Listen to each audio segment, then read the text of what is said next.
तो हेलो बच्चों, welcome once again to our YouTube channel. जैसा कि आपको पता है कि जेईई मेंस के फर्स्ट अटेम्प्ट के लिए अभी 10 दिन से भी कम समय बाकी है और ऐसे में कई बच्चे मेरे पास आ रहे हैं और पूछ रहे हैं कि सर लास्ट के 10 डेज में हमें ऐसी क्या स्ट्रैटेजी फॉलो करनी चाहिए जिससे कि हम जेईई मेंस में अपने मार्क्स को मैक्सिमाइज कर सकें।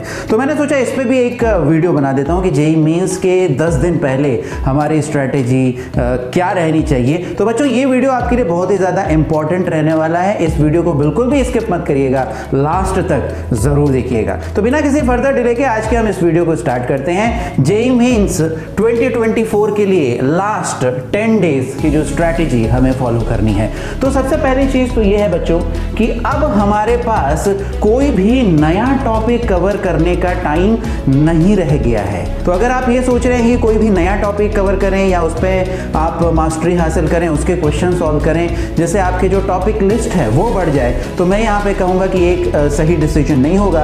अभी आपको जो टॉपिक्स आपने कवर कर लिए हैं उनको ज़्यादा से ज़्यादा प्रैक्टिस करने की ज़रूरत है, उनके रिलेटेड ज़्यादा से ज़्यादा क्वेश्चंस करने की ज़रूरत है। कोई भी नए टॉपिक को फिलहाल जिसमें आपकी एक्सपर्टीज नहीं है उसको टच करने की ज़रूरत नहीं है। तो सबसे पहली चीज़ तो ये है कि जैसा कि आपको पता है कि जेईई मेंस जो है प्रॉब्लम बेस्ड एग्जाम है, इसीलिए आपको ज़्यादा से ज़्यादा प्रॉब्लम सॉल्व करनी है, ज़्यादा से ज़्यादा क्वेश्चन सॉल्व करने हैं, क्योंकि एग्जाम में बोर्ड की तरह थ्योरी नहीं आने वाली है। वहां पर आपको क्वेश्चंस सॉल्व करने होंगे और क्वेश्चंस के थ्रू ही आपको मार्क्स मिलेंगे। इसीलिए आपकी प्रॉब्लम सॉल्विंग जो एबिलिटी है वो बहुत अच्छी होनी चाहिए। इसीलिए अभी एट दिस मोमेंट आपको क्या करना है, solve as many questions as possible. जो भी टॉपिक्स आपने अभी तक कवर कर लिए उससे रिलेटेड जितने ज्यादा क्वेश्चंस हो सकते हैं वो आपको सॉल्व करने होंगे।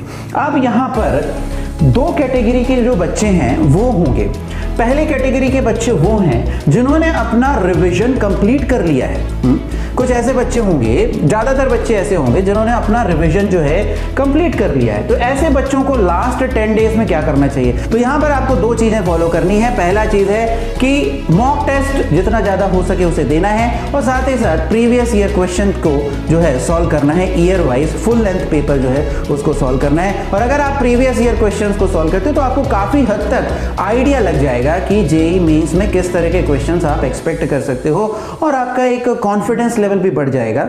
और डेफिनेटली जब आप जेईई मेंस एग्जाम देने जाओगे तो आपको कुछ सरप्राइज एलिमेंट आपके सामने नहीं रहेगा। सारी चीजें आपको ऐसी लगेंगी कि आपने ऑलरेडी देखी हुई हैं, प्रैक्टिस की हुई हैं। इसके अलावा अगर आपका रिवीजन कंप्लीट हो गया है तो देखिए बच्चों, आप लोग मॉक टेस्ट दे रहे हो, प्रीवियस ईयर क्वेश्चंस को सॉल्व कर रहे हो, लेकिन जैसा कि मैंने आपको एक पिछले वीडियो में भी बताया था, अगर आपने वो वीडियो नहीं देखा है तो नीचे डिस्क्रिप्शन में मैं लिंक दे दूंगा, how to analyse mock test. तो जब भी आप मॉक टेस्ट देते हो, मॉक टेस्ट का जो स्कोर है उसको कॉपी में लिख करके, रिकॉर्ड में लिख करके बैठ नहीं जाना चाहिए। उसको जो मॉक टेस्ट है उसके रिजल्ट को प्रॉपरली एनालाइज करना चाहिए। तो सबसे पहले बच्चों क्या करना है कि हमें अपनी मिस्टेक्स को प्रॉपरली एनालाइज करना है। और मैंने आपको बताया था कि बच्चे कई तरह की मिस्टेक्स करते हैं। एक हो गया कंसेप्चुअल मिस्टेक्स या कंसेप्चुअल एरर। अब देखिए कंसेप्चुअल जो मिस्टेक्स होती हैं उसे एट दिस प्रेजेंट मोमेंट सुधार पाना बहुत ही ज्यादा मुश्किल है, क्योंकि उसके लिए आपको क्या करना पड़ेगा, टॉपिक को वापस ब्रश अप करना पड़ेगा, वापस पढ़ना पड़ेगा। तो अगर आपको लगता है कि आप अपना समय उधर पे टॉपिक को वापस रिकवर करने में दे सकते हो तो ठीक है, अदरवाइज कंसेप्चुअल एरर्स के बारे में इस समय फिलहाल हम ज्यादा कुछ नहीं कर सकते हैं, उसके लिए आपको ज्यादा वरी करने की जरूरत नहीं है। इसके अलावा सेकंड चीज है कि सिली मिस्टेक्स जो आपकी होती हैं, हर मॉक टेस्ट या हर प्रीवियस ईयर क्वेश्चन को टाइम बाउंड मैनर में सॉल्व करने के बाद आपको जो सिली मिस्टेक्स स्पेशली जो आप कमिट कर रहे हो, ये वो मिस्टेक्स हैं जो कि आप सही कर सकते थे। बनता हुआ क्वेश्चन किसी कारण से यदि आप गलत करके आ जाते हो, ऐसा क्वेश्चन जिसे आप सही कर सकते थे उसको आप गलत करके आ जाते हो, तो हम कहेंगे कि वहां पर आपने क्या कर दिया, सिली मिस्टेक कर दिया। और सिली मिस्टेक किस तरह की होती है sir, calculation error, addition, subtraction, multiplication, division में यदि आप एरर कर देते हो तो वो एक सिली मिस्टेक हो गई।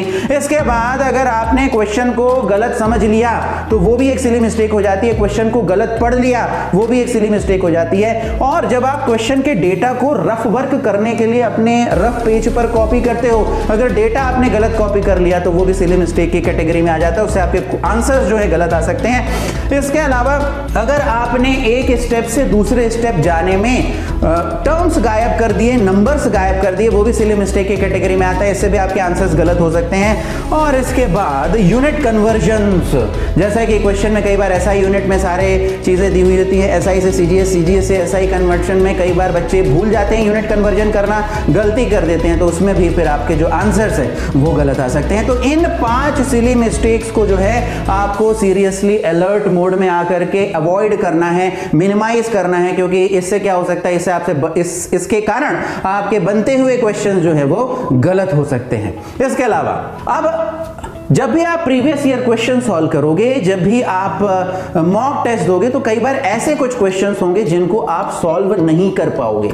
तो ऐसे क्वेश्चन जो कि आप सॉल्व नहीं कर पा रहे हो, आपको क्या करना है, उनका सोल्यूशन देखना है सर, उनका सोल्यूशन देखना है। और जब आप उनका सोल्यूशन देख लो तो केवल सोल्यूशन देख करके खुश नहीं हो जाना चाहिए कि हाँ सोल्यूशन जो है वो समझ में आ गया, अब ऐसा ही क्वेश्चन यदि एग्जाम में आएगा तो मैं कर लूंगा, इसकी कोई गारंटी नहीं है। क्योंकि जब तक आप उसको पेन पेपर में खुद से करके नहीं देखोगे, तब तक जो है आपके दिमाग में वो सोल्यूशन, वो कंसेप्ट नहीं बैठेगा। इसीलिए आपको सोल्यूशन देखने के कुछ घंटों बाद या उसके अगले दिन वापस जो है उस सोल्यूशन को रिकॉल करते हुए उस क्वेश्चन को सॉल्व करना है फिर से, और तब जाकर के वो जो कंसेप्ट है आपके दिमाग में पूरी तरह से बैठेगा, और एग्जाम में जब उससे मिलता जुलता क्वेश्चन आएगा तो आप उसको आसानी से सॉल्व कर सकते हो। तो इसीलिए अगर आप कोई क्वेश्चन नहीं कर पाते हो तो solution, go through the solution and after some time try solving the question again. ये बहुत ही इंपॉर्टेंट स्टेप है, कई बार बच्चे इसको नेग्लेक्ट कर देते हैं, केवल सोल्यूशन देख लेते हैं और फिर उसी से मिलता जुलता क्वेश्चन एग्जाम में आ जाता है, कर नहीं पाते हैं। इसके अलावा यहां पर कुछ ऐसे बच्चे भी होंगे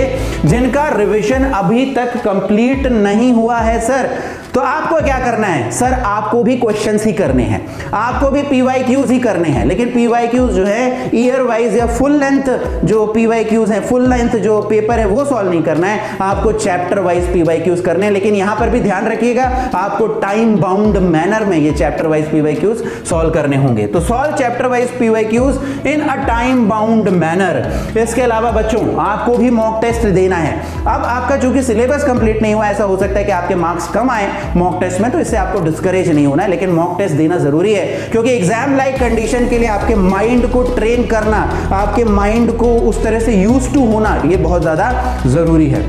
तो ये बहुत जरूरी है कि आप ये मॉक टेस्ट दें। इसके अलावा मॉक टेस्ट देने के बाद जैसा कि मैंने आपको बताया है कि आप जो है मिस्टेक्स करेंगे, अपने स्कोर को अच्छे तरीके से एनालाइज करिए, मिस्टेक्स को अच्छे तरीके से एनालाइज करिए, और इसके बाद अगर आप कोई क्वेश्चन नहीं कर पाते हैं तो डेफिनेटली आपको सोल्यूशन देखना है, और उसके कुछ समय के बाद या अगले दिन आपको उस क्वेश्चन को वापस सॉल्व करना है पेन और पेपर पे अपने हाथ से। देखिए एक चीज आपको बता दो, जो भी चीज आप लिख करके करते हो वो आपके दिमाग में पूरी तरह से बैठ जाता है। केवल आप देख करके सोचो कि आपको याद हो जाएगा, इसकी कोई गारंटी नहीं है। ज्यादातर बच्चे जो है केवल सोल्यूशन देख करके, अगर खुद से सॉल्व करके नहीं देखते हैं तो भूल जाते हैं। तो ये रहा आपके लिए, अगर आपने जो है आपका रिवीजन अभी तक कंप्लीट नहीं हुआ है तो ये लास्ट 10 डेज में आपको करना है बच्चों। कई बार बच्चे मेरे से ये भी पूछते हैं कि सर लास्ट समय में कितने घंटे पढ़ना चाहिए, तो जैसा कि मैंने आपको पहले भी बताया हुआ है सर, 12 से 14 घंटे, अगर 16 घंटे खींच सकते हो तो वो भी करना चाहिए। अभी जितना ज्यादा खटोगे उतना ही ज्यादा आपका जो एग्जाम में अच्छा परफॉर्मेंस है उसकी प्रोबेबिलिटी बढ़ जाएगी। तो इसीलिए अभी बिल्कुल भी अपने टाइम को वेस्ट मत करिए, ज्यादा से ज्यादा मेहनत करिए और ज्यादा से ज्यादा क्वेश्चंस को सॉल्व करिए। और यदि आप ऐसा करते हैं तो निश्चित रूप से आपके एग्जाम्स में बहुत अच्छे मार्क्स आएंगे। और एक चीज आपको मैं बताना चाहता हूं कि ये जो स्ट्रैटेजी है ये मैं कोई हवा में नहीं बोल रहा हूं, मेरे को कई साल पढ़ाने का एक्सपीरियंस है, मैंने बहुत से बच्चों को देखा है, और मैंने जब मैं स्टूडेंट था तो खुद भी मैंने अपने जीवन में ये जो चीजें हैं लागू करी हैं, और मेरा भी सिलेक्शन इन्हीं स्ट्रैटेजीज को प्रॉपर्ली फॉलो करने से हुआ था। और यदि आप भी इन स्ट्रैटेजीज को फॉलो करते हो तो आपके भी बहुत अच्छे मार्क्स आएंगे, और अच्छे मार्क्स के साथ, अच्छे परसेंटाइल के साथ आपका NIT में एडमिशन जरूर होगा। मुझे उम्मीद है कि ये वीडियो आपके लिए फायदेमंद रहा होगा, और अगर आपको लगता है कि ये वीडियो आपके लिए फायदेमंद था तो इस वीडियो को शेयर कर दीजिए, इस वीडियो को लाइक कर दीजिए, हमारे चैनल को सब्सक्राइब कर दीजिए, और कमेंट बॉक्स में कमेंट करके बताइए कि और किस तरह की वीडियोस हम रिलीज करें। मिलते हैं अगले वीडियो में। Till then wish you all the best, take care, bye bye.